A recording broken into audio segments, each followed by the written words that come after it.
Saludos, compañeros, ¿qué tal? Gracias por su asistencia a esta clase. Va a ser una clase algo experimental porque la verdad es que nunca la he dado en un grupo de estudios. Solo hice hace algunos años, hace unos 7 años, hice un planteamiento así un poco esbozado del tema que vamos a trabajar hoy. Este tema es simple, pero al mismo tiempo tiene repercusiones. Es un tema básico para entender la historia de Anáhuac. Ustedes han escuchado de periodos históricos, por ejemplo, el periodo posclásico, el periodo clásico, etc. De hecho, hay varias clasificaciones de la historia de Anáhuac y todas tienen un porqué.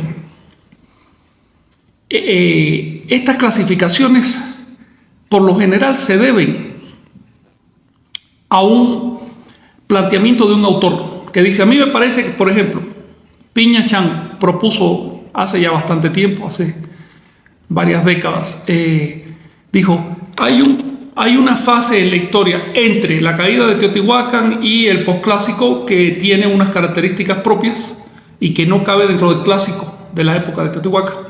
Vamos a llamarle epiclásico, que quiere decir que bordea al clásico. Una propuesta muy aceptada a mi juicio, y que se ha aceptado en cierta medida, aunque la mayoría de los historiadores todavía no usan esa clasificación. Hay otras propuestas, por ejemplo, ¿cómo llamarle a lo que hubo antes del periodo clásico? ¿Preclásico o hay un periodo intermedio que puede ser calificado de protoclásico o casi clásico? Bueno, ¿de dónde salen esta nomenclatura?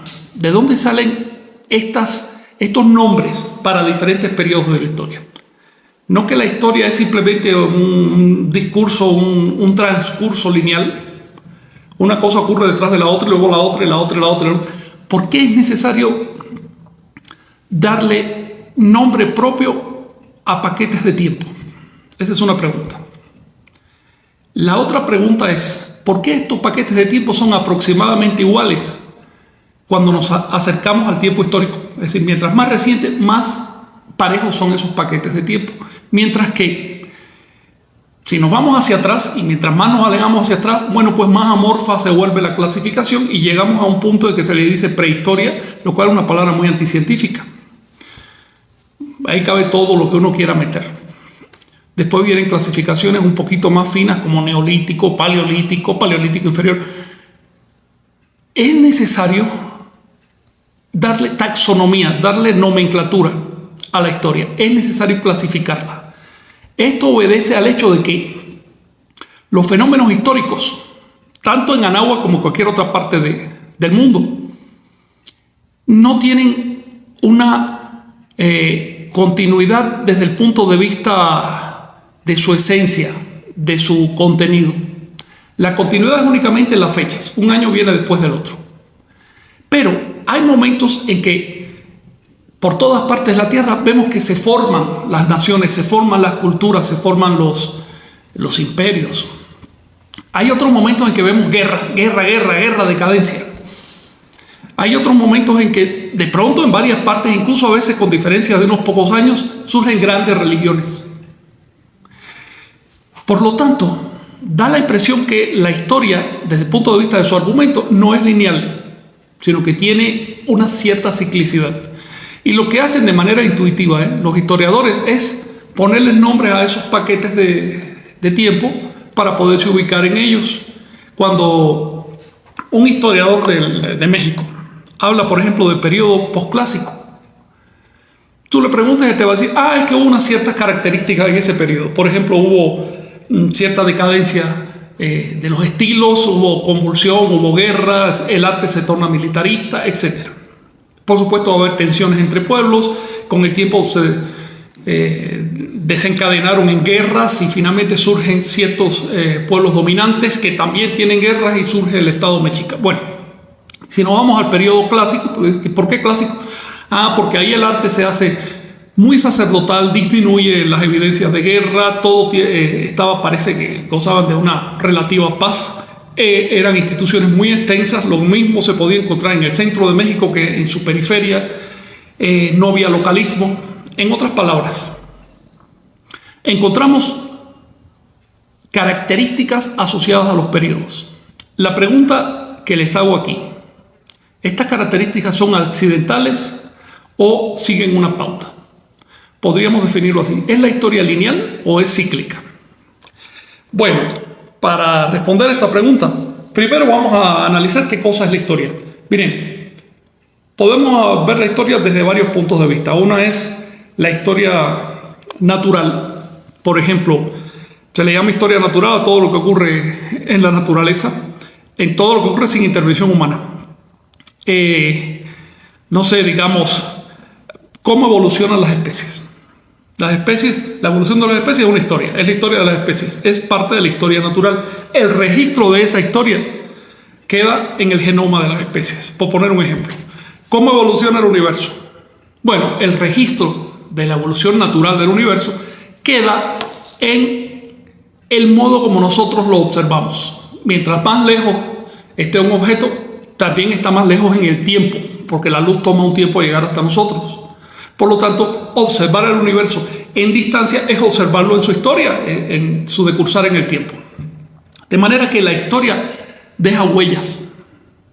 Si sabemos buscarlas, encontramos esas huellas, esas evidencias y sabemos cómo ha ido pasando la cosa. Después vienen los filósofos y dicen, bueno, ¿cuál es la articulación entre un evento y otro? Uno es causa, el otro es efecto. ¿Cuál fue su articulación? Por eso es importante que conozcamos la historia patria. Y la historia real, no la que nos cuentan. Porque el único modo de entender la situación actual, desde los problemas que hay hasta las soluciones que hay, desde los dichos de la gente, el acento peculiar de este pueblo o de cualquier otro, para entender eso, tenemos que entender la historia. Solo entendiendo la historia entendemos dónde estamos, quiénes somos. Y por lo tanto, solo a partir de esa plataforma podemos planificar un futuro. Si nos falla el conocimiento de la historia, cualquier planificación que hagamos a futuro va a fallar también. Es muy común encontrar, por ejemplo, que la gente deposita su esperanza en un proyecto social. En mi país fue una cosa muy clásica. Todo el mundo esperanzado por un proyecto social, pero la gente no había analizado la secuencia de eventos de la historia. La gente solo se estaba dejando llevar por discursos. Y el resultado mejor no les cuento.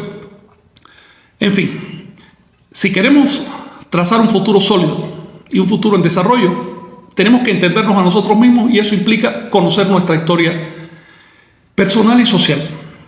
Ahora bien, les estaba diciendo que nosotros tenemos finalmente un componente natural, digamos, la historia de cómo nos desarrollamos en el vientre materno y la historia de los primeros años de nuestra vida es natural. Éramos animalitos que estábamos aprendiendo a ser humanos. Ahora, de pronto empezamos a adquirir cultura y entramos en una historia cultural. La historia cultural es la suma de los adelantos culturales de nuestra especie. Por ejemplo, un día nosotros descubrimos el fuego. Yo todavía lo recuerdo.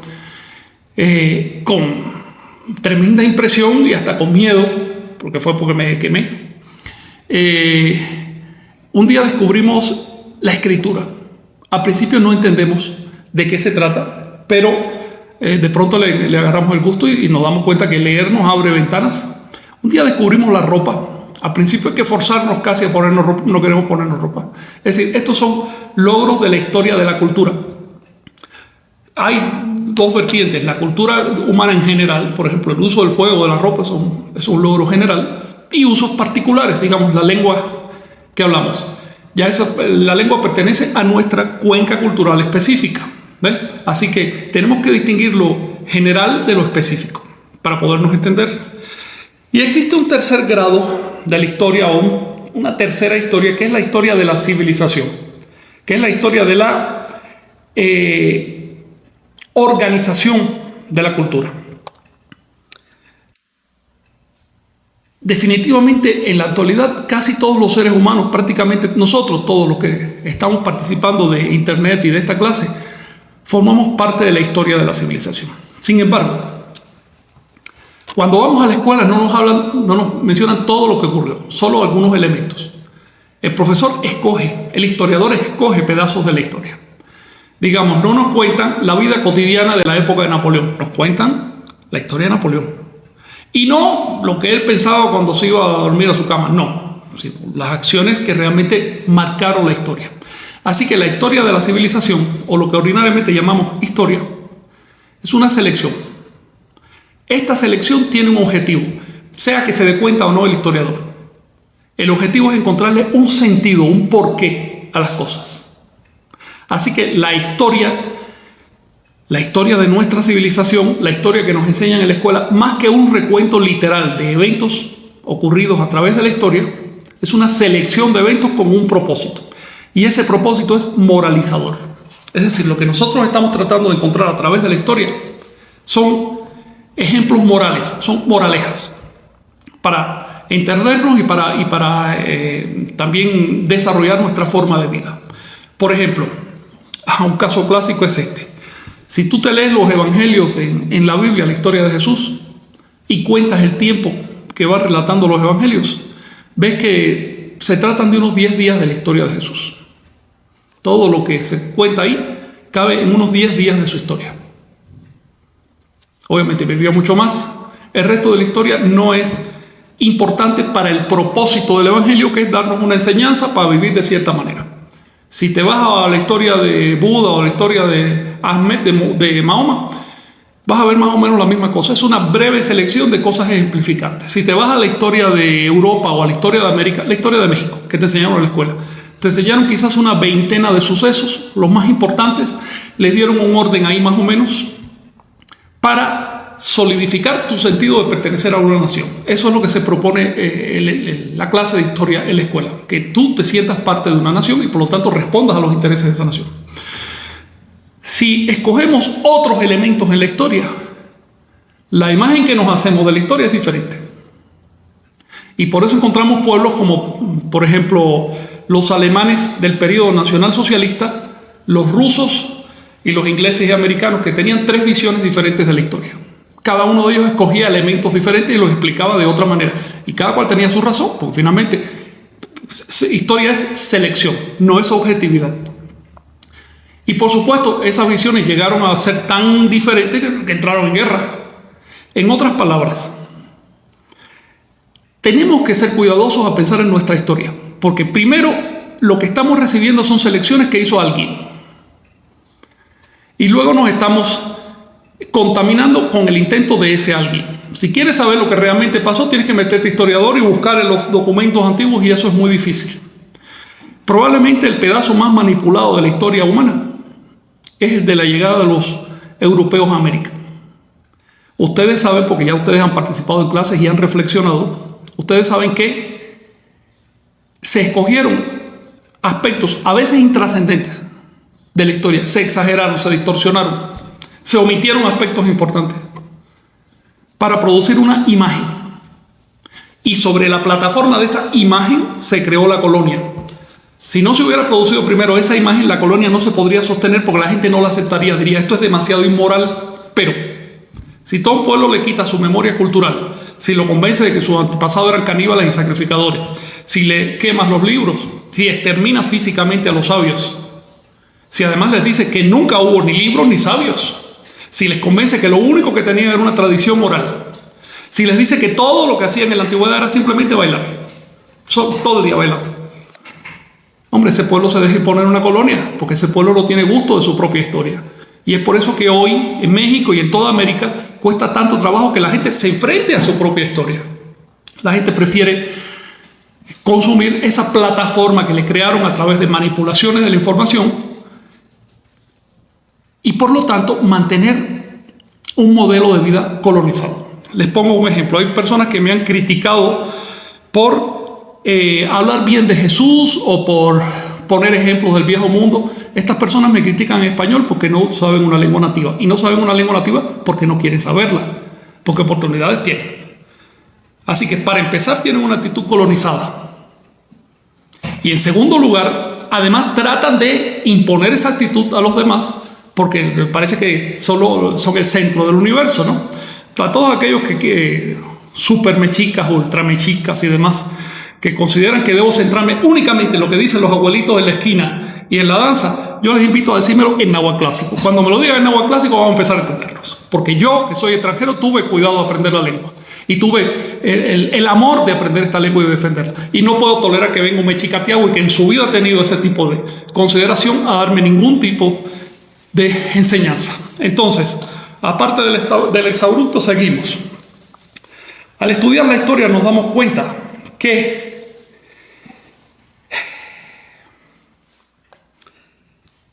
la historia es un hacer intencional. Si vas a estudiar la evolución de una especie, lo más probable es que tú describas cada cosa que pasó, porque no hay no hay mucho problema ideológico. En la época de Darwin sí había problemas. Y ahí ustedes tienen la obra de Darwin escribiendo la evolución de los pinzones, pero no se atrevió a hablar de la evolución humana. Se autocensuró porque en su época era un problema. Pero ahorita ya hablar de historia natural ya no crea tanto problema, así que pues hay libertad de expresión. Si hablamos de la historia cultural, bueno, cada pueblo trata de jalar para sí. Los chinos dicen, nosotros inventamos esto, los europeos no, que nosotros esto, los mesoamericanos no, pero nosotros el calendario. Bien, cada pueblo trata de jalar para sí, pero finalmente podemos entrar en un consenso. Podemos decir, oye, sí, qué bueno que los chinos inventaron la pólvora, qué bueno que los europeos inventaron, quién sabe Dios qué cosa. Entonces, el problema surge cuando analizamos la historia de la civilización, porque ahí ya se mezcla con la religión. Y ahí no queremos saber la realidad objetiva. Ahí queremos seguir repitiendo cuentos. Les pongo un ejemplo. Una persona me acaba de mandar un mensaje bien insultada a esta persona porque me atrevo a comparar a Quetzalcóatl con Jesús, a Seacatl con Jesús, es decir, a Quetzalcóatl con Cristo. Bueno, pues es una comparación objetiva. No estoy ni predicando ni haciendo nada. Simplemente te digo, objetivamente, cada pueblo ha tenido sus Cristos y los mesoamericanos le llamaron al suyo Quetzalcóatl porque no hablaban griego. ¿Ves? Ahora, tú me vas a decir que de los cristianos muy sobre... Bueno, no estamos hablando de eso, estamos haciendo un recuento objetivo de hechos. Pero esta persona no se atreve a aceptar un recuento objetivo porque se le desmorona su mundo. Porque su ideología está centrada en una estrecha selección de elementos históricos y sobre eso construyó una pequeña pirámide personal que le resulta muy confortable. Esa no es la realidad. Esa pirámide se va a desintegrar a la hora de la muerte. Estudiar nuestra historia es prepararnos para morir y para morir con dignidad, para morir diciendo, ok, yo fui parte de la historia, yo hice lo que tenía que hacer, yo pagué mis deudas energéticas, porque de eso se trata. La historia nos endeuda. Estamos ahora mismo usando un montón de cosas y mira a tu alrededor. Todo lo que veas es un producto cultural que te ha endeudado. Intenta pagar esas deudas a tiempo. Es muy diferente morir como un hueco negro a morir con plenitud, porque en ese caso la muerte no es muerte. Pero eso es un tema que hablaremos después. Ahora, los científicos se han planteado, ¿habrá alguna ciclicidad en la historia o es completamente lineal y las cosas pasan de modo aleatorio, caótico? Quiero decirles que para entender esto, primero hay que prestarle atención a la historia. ¿Qué cosa es la historia realmente? La atención histórica se demuestra en un fenómeno, el calendario. Cuando tú le prestas atención a la historia es porque tienes conciencia histórica. Y esa atención te va dando datos que nutren tu conciencia histórica. Si te encuentras una persona que dice que no hay que entender la historia, es que simplemente es un subconsciente histórico. No tiene conciencia histórica. La conciencia histórica es un grado de desarrollo de la conciencia. De hecho, es un grado que está por encima incluso del desarrollo de la conciencia como individuos. Es aquel grado que nos damos cuenta que somos individuos por el contacto con los demás y que si no existieran los demás, ni siquiera individuos seríamos, ni siquiera pensaríamos. No tendríamos lengua en la cabeza. ¿Ven? Así que conciencia histórica es un grado de desarrollo de la conciencia. Y el grado de desarrollo de la conciencia histórica de un pueblo se mide por el calendario. Les quería decir que hay pueblos que tienen calendarios muy malos y hay otros que tienen calendarios muy buenos.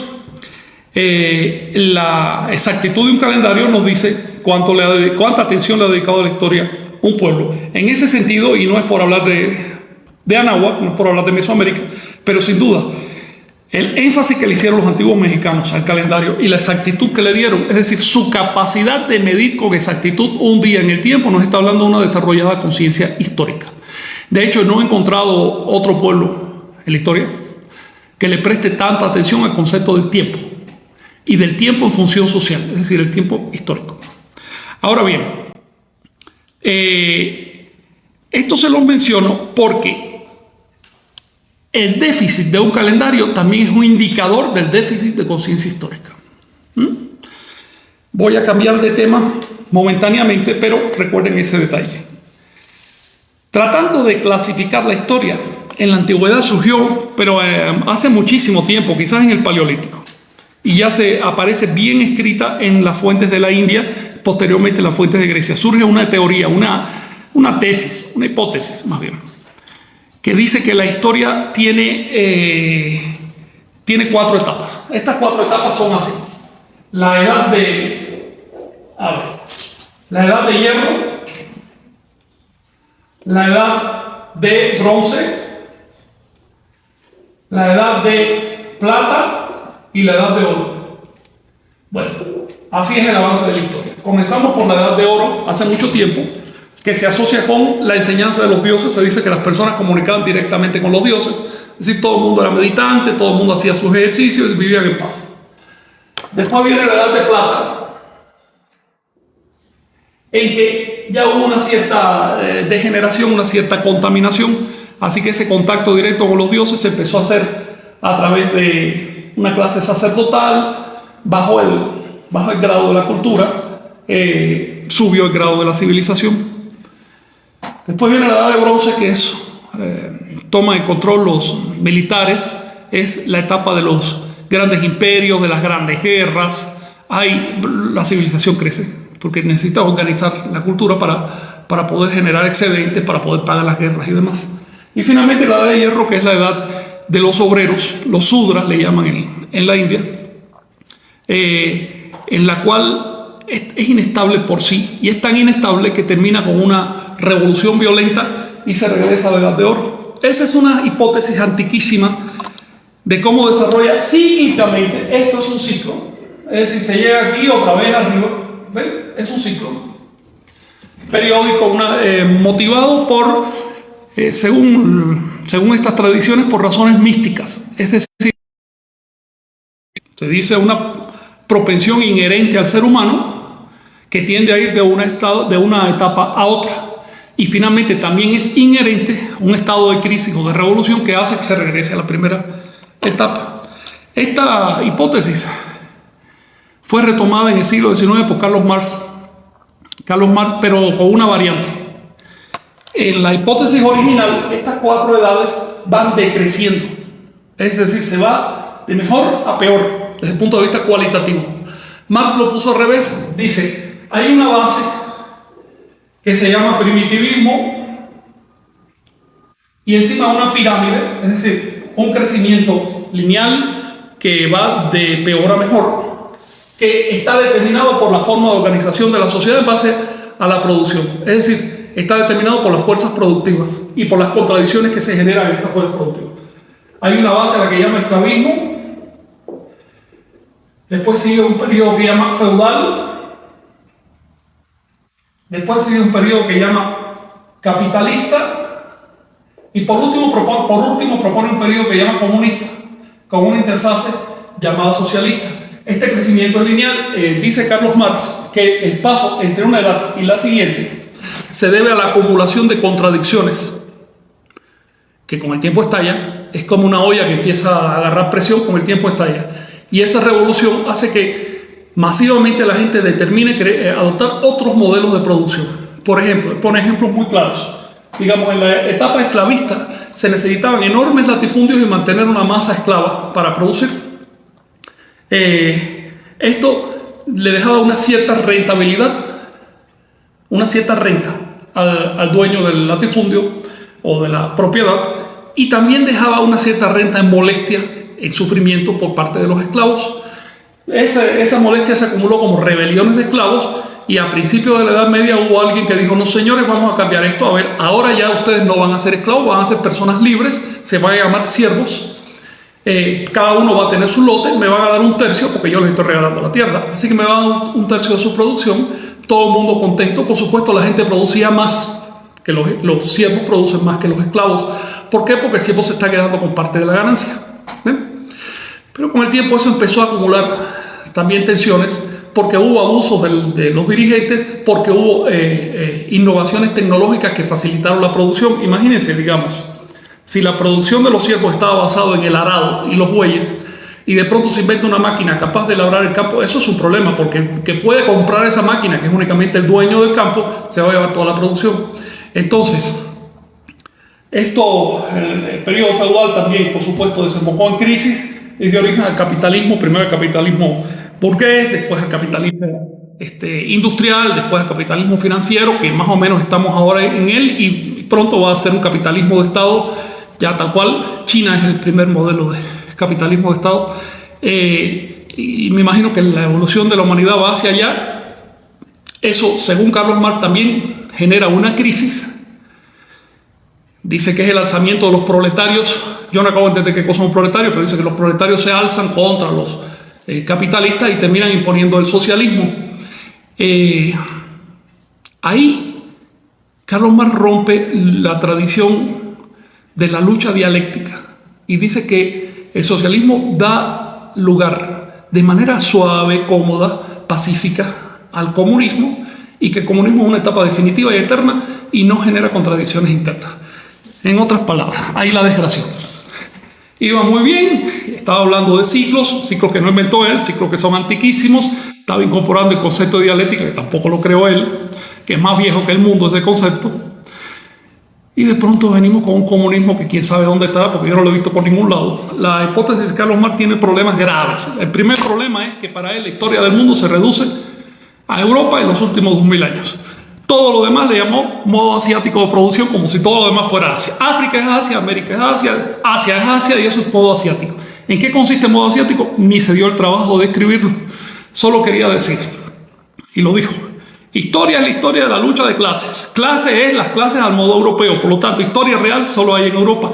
Y sobre esa base tan pequeña, trató de hacer un modelo aplicable en toda la humanidad. No es de extrañar que haya salido tan raro.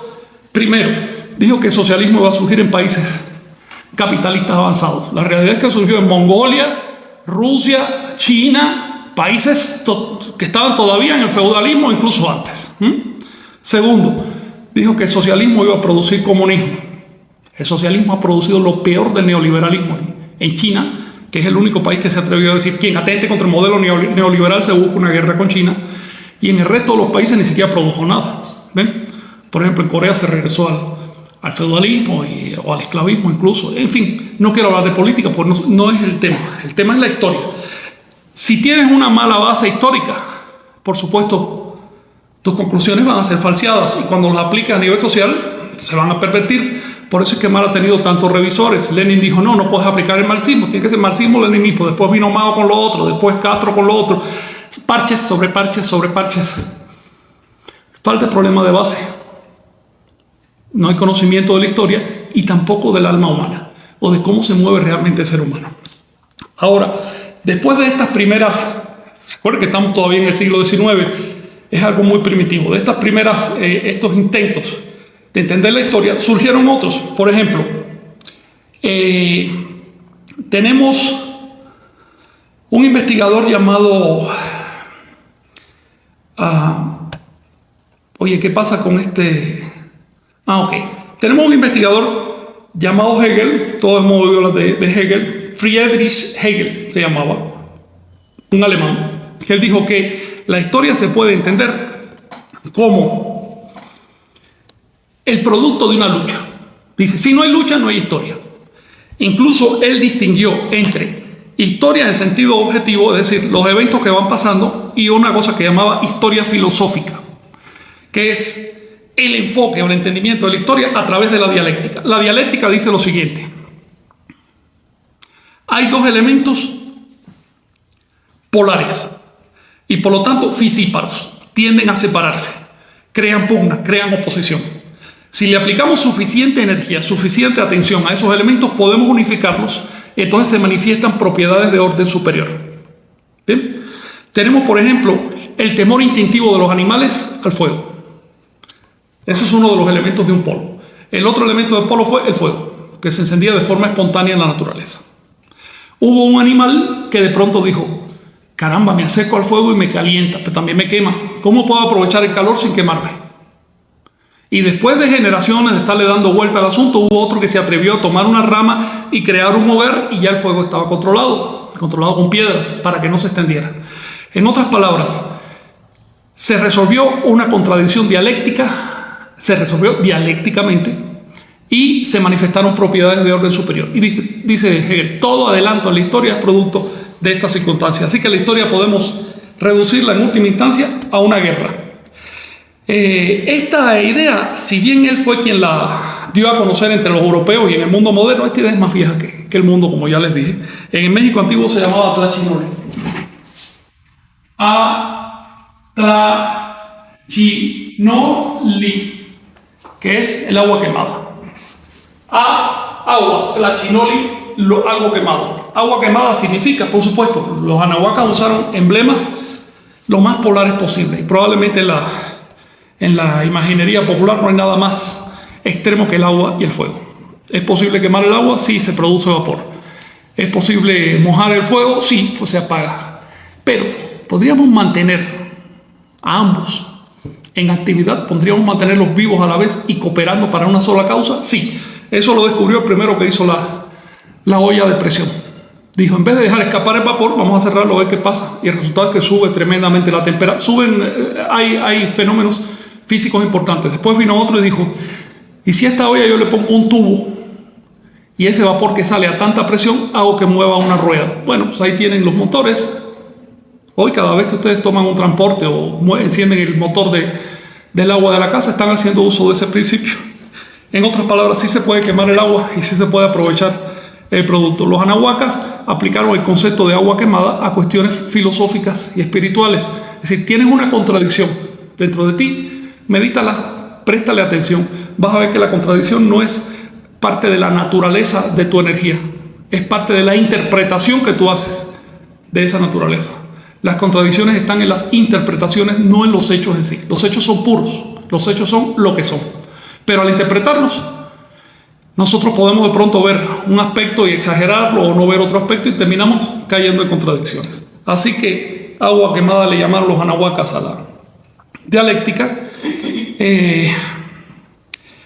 La representaron de maneras muy diversas. Por ejemplo, la serpiente plumada es un símbolo dialéctico. Cuando decían yo creo la serpiente plumada, estaban diciendo yo creo que hay fuerzas cuya pugna construye la realidad. Ya saben que la dialéctica de la serpiente emplumada es que se compone de un reptil y un ave, es decir, de lo que va hacia abajo o lo que va hacia arriba, de lo que se arrastra, de lo que hace el intento de volar. Del reptil que representa la materia, el ave que representa la energía o la fuerza. Hay otro entendimiento de la historia, fue producto de un historiador llamado Spengler. Fíjense, no estoy pudiendo leer mi clase por alguna razón. Voy a intentar a ver cómo se puede ampliar esto. Pero me ha dado mucho trabajo leer la clase hoy. Oswald Spengler fue un historiador alemán de principios del siglo XX. Y él escribió lo siguiente. Disculpen que me acerque. La historia humana es el conjunto de enormes ciclos vitales, cada cual con un yo y una personalidad, que el lenguaje usual concibe como individuos cuando les llamamos la antigüedad, la cultura china, la cultura moderna, etc. Así que dice, la historia humana es un conjunto de ciclos vitales enormes. Esto él lo dice porque se dio cuenta que, al igual que un animal o un ser vivo cualquiera, las civilizaciones nacen de otras, además. Se desarrollan, algunas tienen hijos, envejecen y después mueren. Entonces hay un ciclo vital en la historia. Y él dijo, bueno, esto lo podemos aplicar a todo. Y se creó la hipótesis de los ciclos vitales históricos. Esta hipótesis es muy diferente a la marxista. El marxismo dice, hay un determinismo histórico, hay una especie de fatalidad histórica. Porque determinado estado produce contradicciones que si se resuelven dan automáticamente origen al siguiente estado. Si no se resuelven, vuelves abajo, obviamente. Y si en este siguiente estado resuelves esas contradicciones, dan automáticamente origen. Hay una fatalidad, hay un determinismo. La historia tiene o debe ser así. Por lo tanto, el estado en que estamos ahora es superior a los anteriores porque ahora tenemos conciencia de todo lo ocurrido. Esa es la posición de Marx. Spengler dice, no, nada de eso. Cada civilización es una en sí y pasa por un montón de etapas. Y cuando está en su cúspide, esa cúspide equivale a la cúspide de cualquier otra civilización. No vivimos en la punta de una pirámide, ni somos los mejores, ni los más desarrollados, ni nada de eso. Somos una civilización más. De hecho, nuestro nivel de desarrollo actual ni siquiera es superior al que tuvieron otras civilizaciones del pasado. Springer tiene el acierto de distinguir entre desarrollo social y desarrollo tecnológico. Por ejemplo, si tú le das armas modernas a un pueblo pequeño que vive en medio de la selva, que tiene problemas con todos los vecinos, tú le estás dando un alto grado de desarrollo tecnológico en ese sentido al pueblo, pero no le estás dando desarrollo social, así que va a usar esas armas para exterminar a sus vecinos. Ese es su horizonte social, no ve otra cosa. ¿Ves? Tienes lo contrario. Un pueblo puede tener un altísimo grado de desarrollo social y sin embargo, debido a que no tiene vecinos, como pasó en Anáhuac o en Perú, su grado de desarrollo tecnológico en armamento es ínfimo. No necesita grandes armas, no necesita destruir masivamente pueblos. De manera que el acierto de Spengler es distinguir características tecnológicas, y en esto se incluyen las formas de producción, de el grado intrínseco de desarrollo social de un pueblo, que tiene que ver con la conciencia que tiene ese pueblo de sí mismo. Es un fenómeno diferente, vinculado pero diferente. Para ejemplificar esto que él dice, él pone el siguiente ejemplo. Permítanme ver si puedo subir un poquito esta. Ok, sí lo conseguí. Él dice: hacia el año 1400 comienza la expansión militar de los mexicas. Rápidamente se dirige al sur y se prepara a poner manos sobre los estados mayas. Para entonces la cultura cristiana occidental, es decir, la cultura de Europa, se encontraba en el mismo periodo que los mayas habían franqueado hacia el 700 después de Cristo. Hasta la época de Federico el Grande, siglo XVIII, los europeos no hubieran podido comprender la política de la Liga de Mayapán. Es interesante que un historiador alemán de inicio del siglo XX ponga como ejemplo la civilización mesoamericana. Dice: el grado de desarrollo social de esta civilización en la época de la Liga de Mayapán, por poner un ejemplo, es superior al que tenía, pero en siglos, al que tenía Europa por la misma época. Por lo tanto, los europeos no hubieran podido entender las razones sociales detrás de la organización que había en Anáhuac en esa época. ¿Bien? Esto no significa, por supuesto, que los europeos no tuvieran más desarrollo tecnológico desde el punto de vista de los armamentos, porque como ya les dije, él separó muy bien esos indicadores. La interpretación de Spengler a mí me parece muy buena, no lo dice todo, pero me parece excelente porque el principio del análisis científico es salir de las intuiciones y entrar en las corroboraciones. Para salir de la intuición trata de verlo todo de una manera global. ¿Ves? Lo ve todo como un resultado, como una cosa unificada. Pero el análisis consiste justamente en saber categorizar, en saber qué fenómeno va con cuál fenómeno, hacer estructuras adentro de los procesos.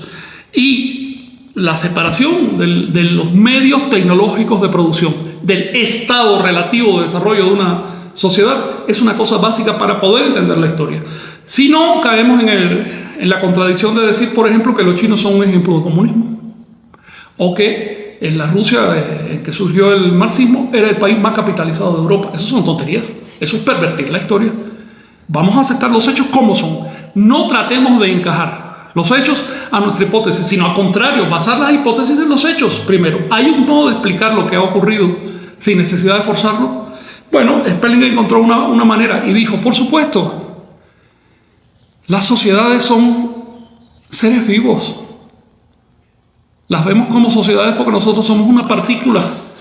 Pero a ver cómo nos verá una célula a nosotros, una célula de nuestro cuerpo, ¿cómo nos ve a nosotros? ¿Nos ve como un ser vivo o simplemente como una sociedad? El hecho de que esa célula no tenga un umbral de conciencia suficiente para vernos como seres vivos no significa que no seamos seres vivos. El conjunto de los seres humanos de una sociedad es un ser vivo en sí y tiene las manifestaciones de los seres vivos. Ahora bien, una cosa que llamó la atención de Spengler fue lo siguiente: el complejo de la historia universal se escinde en dos elementos: los ciclos vitales de las grandes culturas y las relaciones entre las grandes culturas. Él le llama grandes culturas a lo que nosotros aquí llamamos civilización.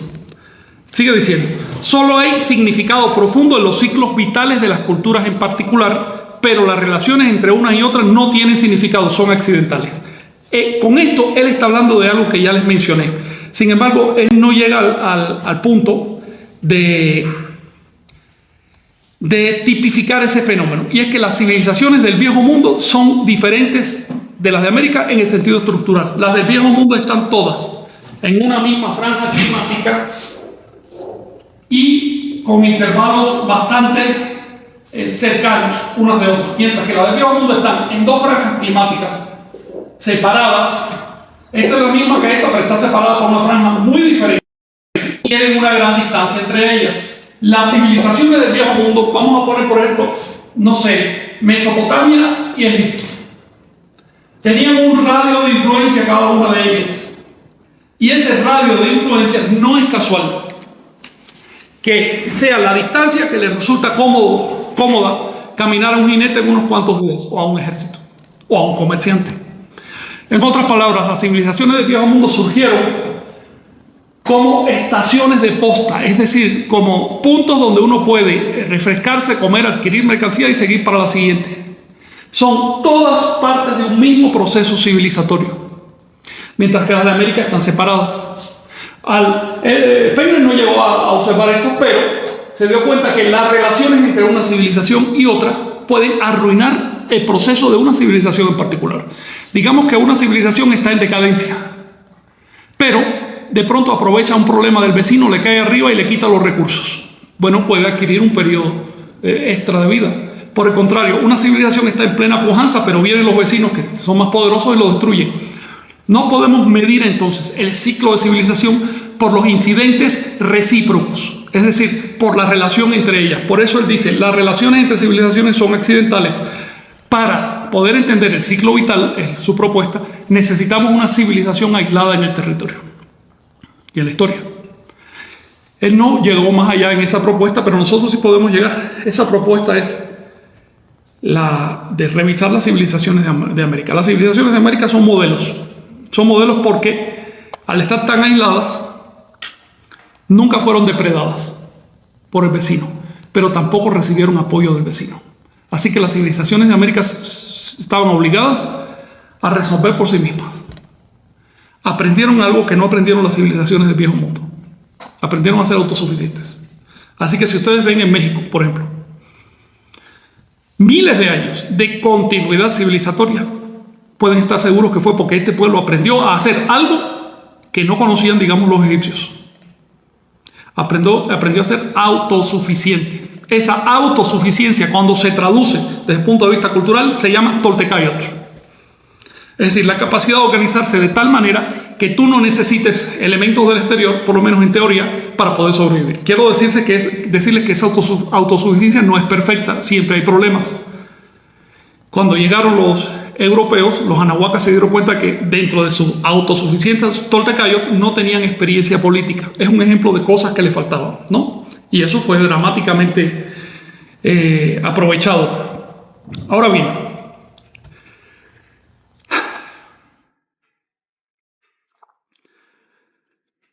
el tema de la clase de hoy, en concreto, es el siguiente. Cuando nosotros estudiamos la historia de Anáhuac, encontramos un patrón. Hay alternancias de esplendor y decadencia. ¿Esplendor y decadencia de qué? Del poder. Hay periodos en que todo el poder está centrado en una ciudad capital enorme que irradia su cultura sobre toda Anáhuac y más allá. Y hay otros periodos en que el poder se fragmenta en un montón de capitales pequeñas, locales, y por lo tanto como que la cultura anahuaca se queda enquistada en sí misma, no trasciende. Así que hay periodos de esplendor y decadencia del poder. Y uso la palabra poder de manera deliberada, porque poder significa en el fondo energía. Y ahora vamos a ver que la fuente de esa decadencia y ese esplendor es la energía. Tenemos, por ejemplo, vamos a hacer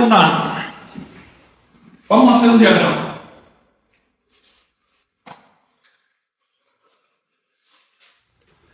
Tenemos, digamos, que esta es la historia de Anáhuac. Aquí tenemos un pico de esplendor olmeca. Aquí tenemos un pico de esplendor de Teotihuacán.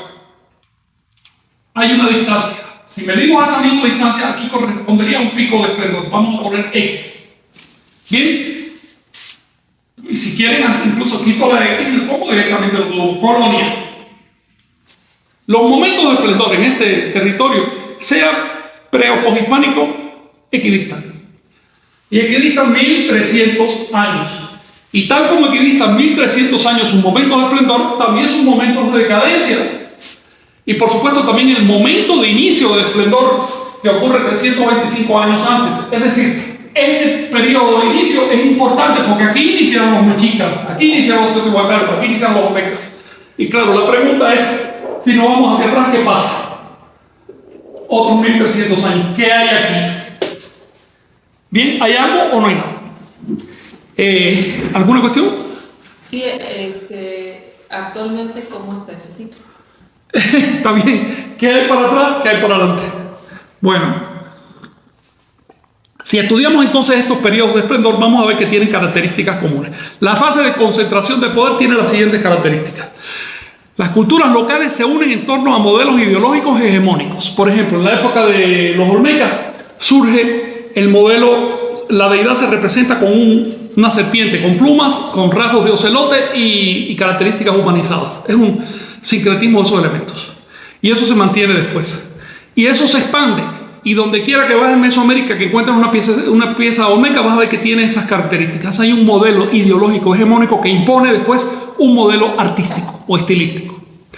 Surgen las grandes capitales. En la época de los olmecas tenemos un trío formado por Chavín, por La Venta, San Lorenzo y... Bueno, tenemos La Venta. Podemos escoger a La Venta como el epicentro de la cultura olmeca. La Venta se desarrolló en la latitud de 18 grados por razones astronómico-calendáricas. Tenemos en la época de Teotihuacán, bueno, obviamente el esplendor estaba centrado en torno a Teotihuacán. En la época de Tenochtitlan, el esplendor se centró en torno a Tenochtitlan, que trataba de imitar a Teotihuacán en sus alcances y su forma de organización. Florecen las artes y reflejan ideales sacerdotales o religiosos. Se planifica la producción de alimentos sobre la base de la experiencia, no de la teoría de un fulano que lo escribió en un libro porque era muy inteligente. No. Sobre la base de la experiencia de los calpulis. Y al planificarse la producción, pues sube. La producción sube la riqueza, sube los alimentos, sube la longevidad de la vida. Los huesos que encuentran en los hallazgos son, digamos, más sanos. En los periodos de decadencia, al contrario, los huesos están llenos de osteoporosis, cosas así. ¿Ves? Esos son indicadores que te dicen cómo estaba la sociedad. Una cosa muy interesante es que surgen las lenguas francas. Por ejemplo, en la época de los mexicas trataron de imponer el náhuatl clásico que se extendió para todos lados. En la época de Teotihuacán estoy seguro que es lo mismo, y en la época de los olmecas. En la época de los olmecas lo sabemos porque además había una escritura que en todas partes es similar, en todas partes de náhuatl. Como surge una lengua franca, también surgen escrituras fonéticas, no jeroglíficas. Si tú manejas una lengua, tú puedes escribirlo fonéticamente. ¿Ves? Y el otro también conoce la misma lengua, podemos entonces tener signos que expresan el sonido, no el significado. Ahora, en los momentos de, digamos, de quiebre del poder, en los momentos en que se hunde, están las siguientes características. Las culturas locales se disgregan, quiebran las grandes capitales. Surgen rivalidades, cada ciudad se arma y aumentan las evidencias de militarismo. El arte se vuelca hacia motivos heroicos. La producción se feudaliza y disminuye la densidad demográfica. Las lenguas locales se proyectan y eso obliga a crear escrituras jeroglíficas. Porque si hablamos diferentes lenguas tenemos que entendernos mediante signos que expresen los significados, no los sonidos. Así que la historia de la escritura en Anáhuac, con los altibajos que ha tenido, es exactamente la misma historia que el ciclo del poder.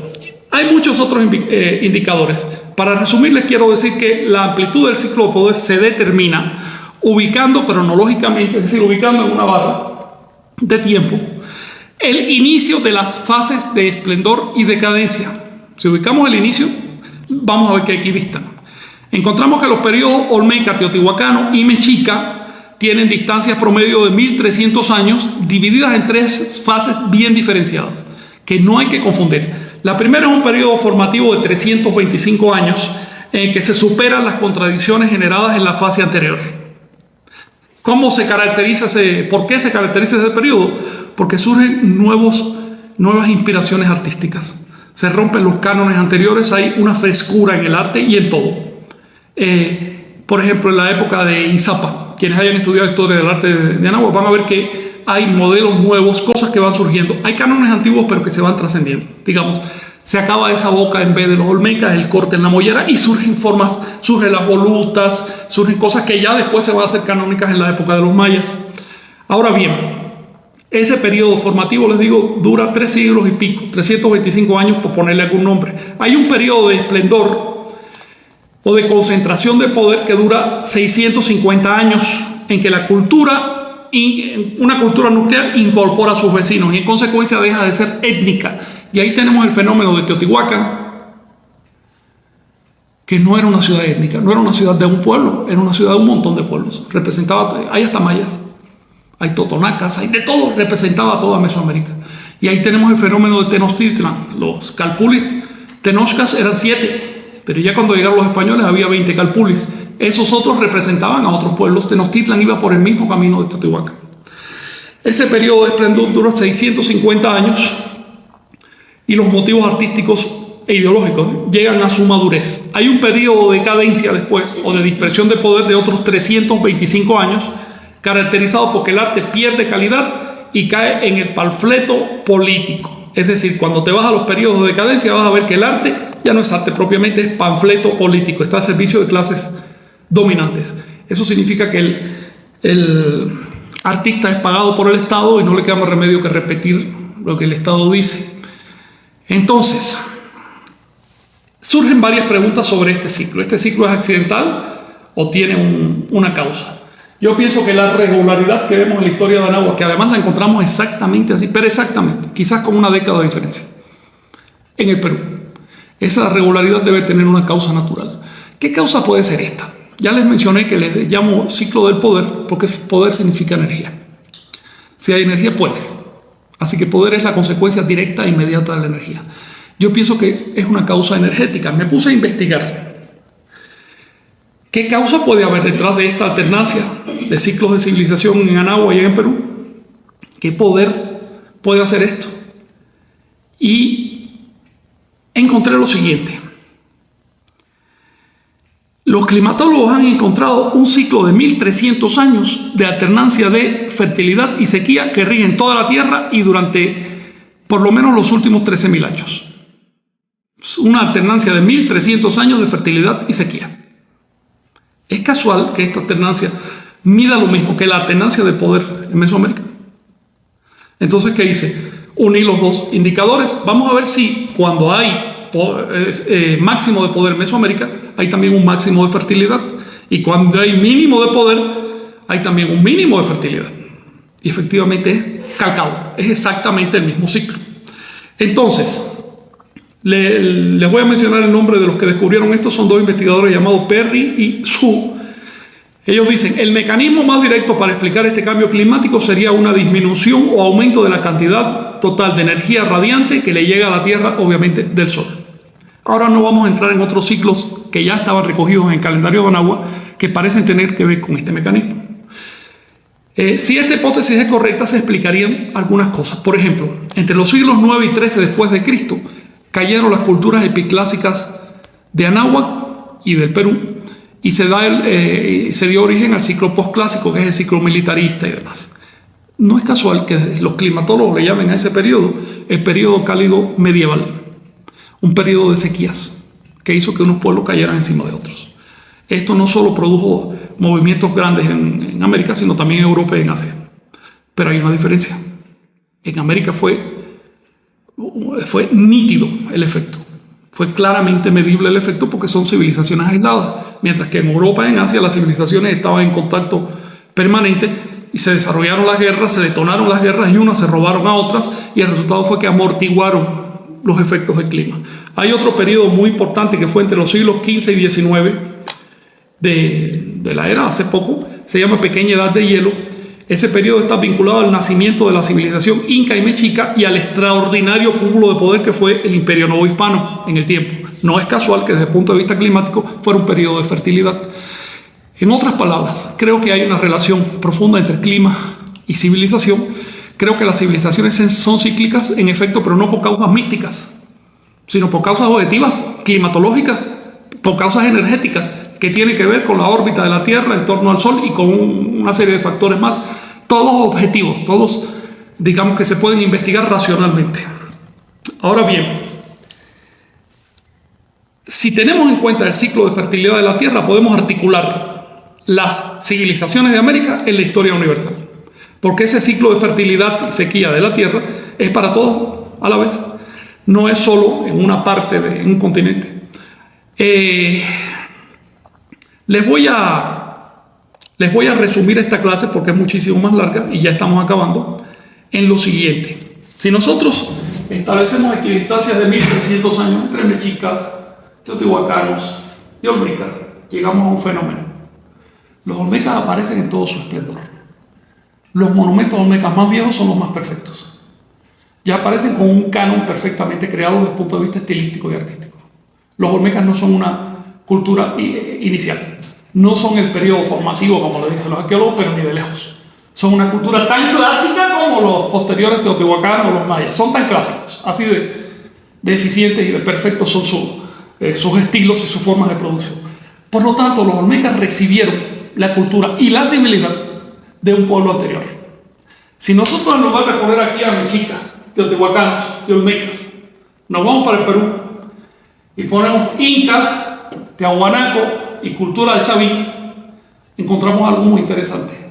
En Perú, todos los arqueólogos aceptan que hubo un periodo anterior que casualmente mide 1300 años, donde está la cultura de Sechín, Cerro Sechín, que fue la que exportó sus motivos a la cultura Chavín, que a su vez exportó a la cultura de Tiahuanaco, que a su vez exportó a los incas. En otras palabras, en la historia inca encontramos una cuarta etapa.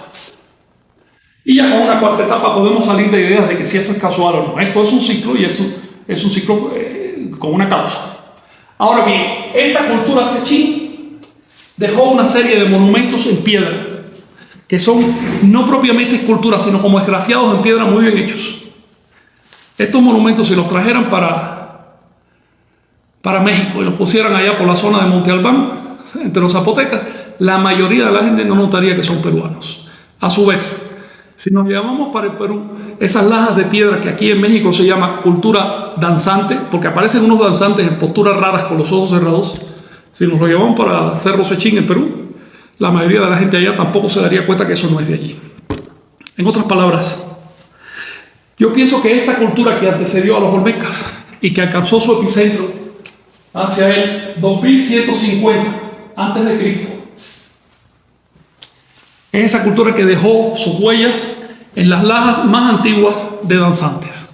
Que haya alcanzado su epicentro allí no significa que no hubiera seguido activa. Yo pienso que siguió activa y produciendo obras hasta el 1500 a.C. Sucede que esas lápidas de los danzantes no aparecen en sitios públicos, aparecen como relleno de edificios. Es decir, no estaban hechas para que la gente las viera, sino quizás para darle alma a un edificio. En todo caso, indican que el periodo de uso de esas lápidas y de esos monumentos ya había rescindido, ya se había acabado. Yo pienso que de hecho esas lápidas se están fechando en la época de los zapotecas por pura inercia, porque aparecieron en la zona zapoteca. ¿Ves? Pero eso es como fechar a los fenómenos olmecas en la época de los mayas solo porque están en la zona de influencia maya. ¿Ven? Nosotros tenemos que aprender a distinguir, si la piedra no se puede medir de forma directa, por lo menos medir el estilo. Entonces se me hace que sí, que hay una cultura, una alta cultura, una civilización en Anáhuac anterior a los olmecas, que es la que podemos propiamente llamar civilización original, formativa o madre de acá de Mesoamérica. Al leer las fuentes encontré que es mencionada por los mexicas, incluso los mayas también la mencionan, hablan de los abuelos fundadores y les llama la cultura de la ciudad de Tlapala. Tlapala, que quiere decir lugar de los sabios o de la sabiduría. Y por extensión yo le llamo los tlápales. Esto es una mera hipótesis, por supuesto que esto está pendiente de verificación. Hay muchos más elementos para dar una demostración más exhaustiva. Tendría que primero proyectar imágenes, hacer comparaciones estilísticas, estudiar un poco más, digamos, más profundamente el ciclo de poder. Tiene muchísimos otros elementos que no les he mencionado. Lo interesante, lo que les quiero decir, si alguno de ustedes es estudiante de antropología e historia, es lo siguiente. Tenemos una serie de pautas en la historia que nos permiten clasificar objetivamente los periodos históricos. No es necesario recurrir a impresiones luminosas, intuitivas de arqueólogos. No, la historia nos va dando ciclos. Solo falta que aparezca una piedra que diga, este ciclo se llama tal. Esas piedras aparecen por cientos. Solo que esos nombres están expresados con los signos de calendario anahuaca. No les voy a pedir que manejen los signos de calendario anahuaca por épocas, porque eso es bastante complejo. Pero sí les digo que hay un modo de clasificación, que quizás lo veamos en otra clase, que refleja con nitidez no solo las etapas, sino la causación entre etapas. ¿Por qué una etapa es así? Porque la otra es así. Con esto terminamos nuestra clase. Hoy no me da tiempo para preguntas. Les agradezco que estén ahí y nos vemos a la siguiente.